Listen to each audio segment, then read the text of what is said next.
ошол эле орто мектептин 11-классында физикада өзгөрүлмө токтун толук чынжыры үчүн Ohm'дун закону деген түшүнүк бар. Өзгөрүлмө токтун толук чынжыры үчүн Ohm'дун законун пайдаланып, өзгөрүлмө токтун чынжырындагы ток күчүнүн жана чыңалуунун резонансы деген түшүнүктү төмөнкүдөй кылып түшүндүрсө, окуучуларга жакшы жеткиликтүү болот деген ойдобуз. Бул жерде өзгөрүлмө токтун булагы кабыл алынат, конденсатор батареясы 58 мкф'лык катушка 1200 же 2400 оромолу кызытма лампа, ачкыч жана өзгөрүлмө токтун булагы пайдаланылат. Төмөнкүдөй толук чынжыр сызабыз.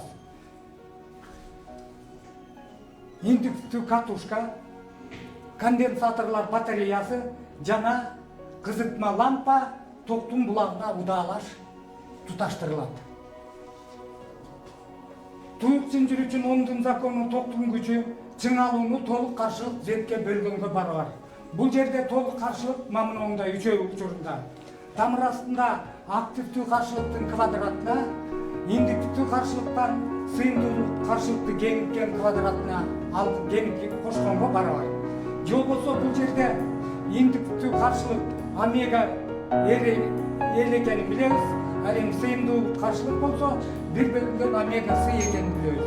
Бул экөөнүн айырмасы барабар болуп калса, чынжырда индуктивдүү жана сыйымдуу каршылыктан. Анда бул чынжырда эң аз каршылык пайда болот. Ал эми каршылык аз болсо, ал жерде токтун күчү көбөйөт. Токтун күчү көбөйсө, Джоулевдин закону боюнча бөлүнүп чыккан жылуулуктун саны да көбөйөт. Лампочка ток күчү көбөйгөндө жарык күйөт. Жылуулукту көп бөлүп чыгат. Азыр мына ошол тажрыйбаларга көңүлүбүздү бурабыз.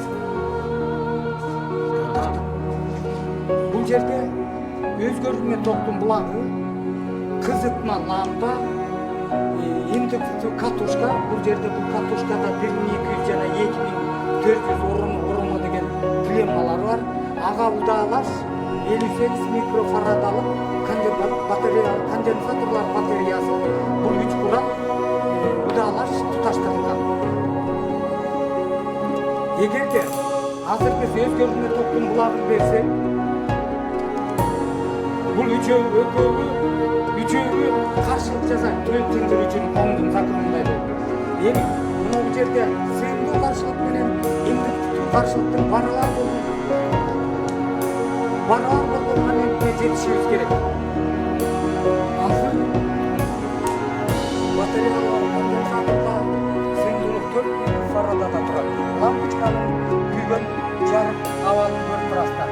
Азыр мен каршылыкты көбөйтөм, сыйымдуулукту көбөйтөм. Сыйымдуу каршылык көбөйүп, кенде лампочка начар күйүп атат. Эми 4 мф-дан азайтам. Дагы сыйымдуулук азайса дагы начар күйүп атат. Бул деген сөз 4 мф учурунда лампочка эң жарык күйдү. Эң жарык күйдү. Демек, бир эле чынжырда активдүү каршылык калды. Лампочканын спиралинин гана каршылыгы.